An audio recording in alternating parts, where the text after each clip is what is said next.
ಎಲ್ಲರಿಗೂ ನಮಸ್ಕಾರ.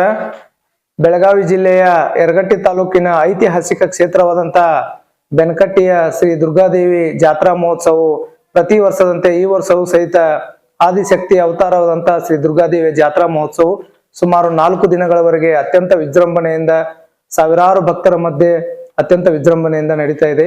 ಈ ವರ್ಷವೂ ಸಹಿತ ದಿನಾಂಕ 19/2/2026 ಗುರುವಾರ ದಿನದಂದು ಬೆಳಿಗ್ಗೆ ದೇವಿಯ ರುದ್ರಾಭಿಷೇಕದೊಂದಿಗೆ ಜಾತ್ರಾ ಮಹೋತ್ಸವ ಪ್ರಾರಂಭವಾಗುವುದು. ಸಾಯಂಕಾಲ 4 ಗಂಟೆಗೆ ದೇವಿಯ ಪಲ್ಲಕ್ಕಿಯು ಮದ್ಲೂರಿಗೆ ಹೋಗುವುದು. ಮದ್ಲೂರಿಗೆ ಹೋಗಿ ಅಲ್ಲಿ ಕಾರ್ಯಕ್ರಮಗಳನ್ನು ಮುಗಿಸಿಕೊಂಡು ಶುಕ್ರವಾರ ದಿನ ಮಧ್ಯಾಹ್ನದ ಮೇಲೆ ದೇವಿಯ ಪಲ್ಲಕ್ಕಿಯು ವಾಪಸ್ ಬೆನಕಟ್ಟಿ ಗ್ರಾಮಕ್ಕೆ ಬರುವುದು. ಆ ದೇವಿಯ ಪಲ್ಲಕ್ಕಿ ಬೆನಕಟ್ಟಿ ಗ್ರಾಮಕ್ಕೆ ಬರುವುದನ್ನು ನೋಡುವುದು ಅದು ನೋಡುಗರಿಗೆ ಕಣ್ಣಿಗೆ ಒಂದು ಹಬ್ಬ ಅಂತ ಹೇಳ್ಬೋದು. ಸಾವಿರಾರು ಭಕ್ತರ ಮಧ್ಯೆ ದೇವಿಯ ಪಲ್ಲಕ್ಕಿಯು ಅತ್ಯಂತ ವಿರಾಜಮಾನವಾಗಿ ಅತ್ಯಂತ ಭಕ್ತಿ ಪರವಶವಾಗಿ ಬರುವಂತ ಆ ಒಂದು ಪಲ್ಲಕ್ಕಿಯನ್ನು ನೋಡುವುದೇ ಒಂದು 2 ಕಣ್ಣು ಸಾಲದು ಅಂತ ಹೇಳ್ಬೋದು. ದೇವಿಯ ಪಲ್ಲಕ್ಕಿಯು ಮದ್ಲೂರಿಂದ ಬಂದ ನಂತರ ರಾತ್ರಿ 10 ಗಂಟೆಗೆ ಅಂದ್ರೆ ಶುಕ್ರವಾರ ದಿನ 20/2/2026 ಶುಕ್ರವಾರ ದಿನ ರಾತ್ರಿ 10 ಗಂಟೆಗೆ ಮಹಾಪ್ರಸಾದ ಇರುತ್ತದೆ. ಈ ಮಹಾಪ್ರಸಾದದ ವಿಶೇಷತೆ ಏನೆಂದರೆ ಎಷ್ಟೋ ಜನ ಬಂದರೂ ಸಹಿತ ಅವ್ರಿಗೆಲ್ಲರಿಗೂ ಕೂಡಿಸಿ ಪಂಕ್ತಿಯಲ್ಲಿ ಊಟ ಹಾಕುವಂತ ಒಂದು ವಿಶೇಷ ಪರಂಪರೆ ಇದು. ಇದು ಬೆಳಗಾವಿ ಜಿಲ್ಲೆಯಲ್ಲಿ ಆಗ್ಲಿ ರಾಜ್ಯದಲ್ಲಿ ಆಗ್ಲಿ ಎಲ್ಲಿಯೂ ಸಹಿತ ಭಕ್ತರಿಗೆ ಕುಳಿತು ಊಟ ಮಾಡುವಂತ ಒಂದು ಪಂಕ್ತಿಯಲ್ಲಿ ಕುಂತು ಊಟ ಮಾಡುವಂತ ಸಂಪ್ರದಾಯ ಎಲ್ಲಿಯೂ ಇಲ್ಲ. ಇದು ಬೆನಕಟ್ಟಿಯ ಒಂದು ವಿಶೇಷತೆ, ಶ್ರೀ ದುರ್ಗಾದೇವಿ ಜಾತ್ರೆಯ ಒಂದು ವಿಶೇಷತೆ ಅಂತ ಹೇಳ್ಬೋದು. ಎಲ್ಲರಿಗೆ ಕುಳಿತು ಹುಗ್ಗಿ ಊಟ ಅಂತ ಪ್ರಸಿದ್ಧ ಇದು. ಎಲ್ಲರಿಗೂ ಬಾಳೆ ಎಲೆಯಲ್ಲಿ ಹುಗ್ಗಿ, ಅನ್ನ, ಸಾರು, ತುಪ್ಪ, ಬದ್ನಿಕಾಯಿ ಪಲ್ಯ ಇರ್ಬೋದು, ಕಾಯಿಪಲ್ಯ ಇರ್ಬೋದು, ಎಲ್ಲವನ್ನು ಭಕ್ತರಿಗೆ ನೀಡುವಂತ ಒಂದು ವಿಶೇಷವಾದಂತ ಕಾರ್ಯಕ್ರಮ. ಈ ಒಂದು ಕಾರ್ಯಕ್ರಮದ ಇನ್ನೂ ಒಂದು ವಿಶೇಷತೆ ಏನಂದ್ರೆ ಈ ಊರಿನ ಎಲ್ಲ ಯುವಕರು, ಗುರು ಹಿರಿಯರು ಇರ್ಬೋದು, ಅಕ್ಕಂಗಿಯರು ಇರ್ಬೋದು, ಹಿರಿಯರು ಇರ್ಬೋದು, ಸಹೋದರಿ ಇರ್ಬೋದು, ಹೆಣ್ಮಕ್ಳು ಇರ್ಬೋದು, ಸ್ವಸಹಾಯ ಸಂಘದವರು ಇರ್ಬೋದು, ಊರಿನ ಎಲ್ಲ ಯುವಕರು ಸಹಿತ ಮೊದಲನೇ 2 ಪಂಕ್ತಿಯಲ್ಲಿ ಯಾರು ಊಟ ಮಾಡೋದಲ್ಲ, ಪ್ರತಿಯೊಬ್ಬರು ಸಹಿತ ಆ ದೇವಿಯ ಸೇವೆಯನ್ನು ಮಾಡ್ತಾರ.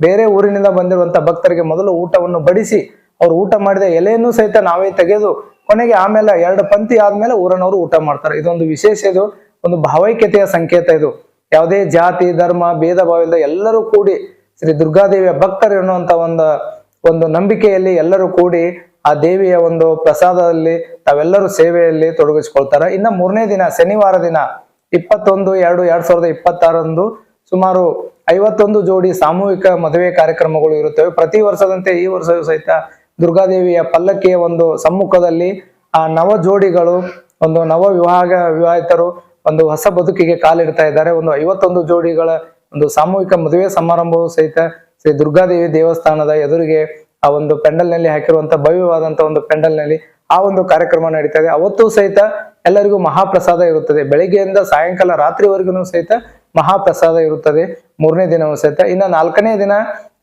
ದೇವಿಗೆ ಸಾಯಂಕಾಲ ದುರ್ಗಾದೇವಿ ದೇವಸ್ಥಾನದಲ್ಲಿ ಡೊಳ್ಳಿನ ಪದಗಳು ಮತ್ತು ಭಜನಾ ಪದಗಳನ್ನ ಬೇರೆ ಬೇರೆ ತಂಡಗಳು, ಮಾಳಿಂಗರಾಯ ಡೊಳ್ಳಿನ ಗಾಯನ ಸಂಘ, ಸಾಕಿನ್ ಮುಗುಳಿಯಾಳ, ಅದೇ ರೀತಿಯಾಗಿ ಅಮೋಘ ಸಿದ್ದೇಶ್ವರ ಗಾಯನ ಸಂಘ, ನಂದಿನಿ ಅಕ್ಕ ಹಾಗೂ ಸಂಗಡಿಗರು, ಸಾಕಿನ್ ಕಲಬರ್ಕಿ, ಬಸವನ ಬಾಗೇವಾಡಿ ವಿಜಯಪುರ, ಈ 2 ತಂಡಗಳನ್ನು ಕರೆಸಿ ಡೊಳ್ಳಿನ ಪದಗಳ ಒಂದು ಸ್ಪರ್ಧೆಯನ್ನು ಏರ್ಪಡಿಸಿರ್ತಾರೆ. ಈ ರೀತಿಯಾಗಿ 4 ದಿನಗಳವರೆಗೆ ಶ್ರೀ ದುರ್ಗಾದೇವಿ ಜಾತ್ರಾ ಮಹೋತ್ಸವ ನಡೀತಾ ಇದೆ. ಪ್ರತಿ ವರ್ಷದಂತೆ ಈ ವರ್ಷವೂ ಸಹಿತ ಈ ಜಾತ್ರೆ ಅತ್ಯಂತ ಅದ್ದೂರಿಯಾಗಿ ವಿಜೃಂಭಣೆಯಾಗಿ ಜರುಗ್ತಾ ಇದೆ. ಎಲ್ಲ ಭಕ್ತಾದಿಗಳು ಏನು ದುರ್ಗಾದೇವಿಯ ಭಕ್ತರಿದ್ದೀರಿ, ಅಮ್ಮನ ಏನು ಭಕ್ತರು ಸೇವಕರಿದ್ದೀರಿ, ತಾವು ಸಹಿತ ಈ ವರ್ಷನೂ ಬಂದು ಅಮ್ಮನ ಒಂದು ಸೇವೆ ಮಾಡಿ ಅಮ್ಮನ ಕೃಪೆಗೆ ಪಾತ್ರರಾಗಬೇಕಾಗಿ ಈ ಮೂಲಕ ತಮ್ಮಲ್ಲಿ ವಿನಂತಿ ಮಾಡ್ಕೊಳ್ತೇವೆ.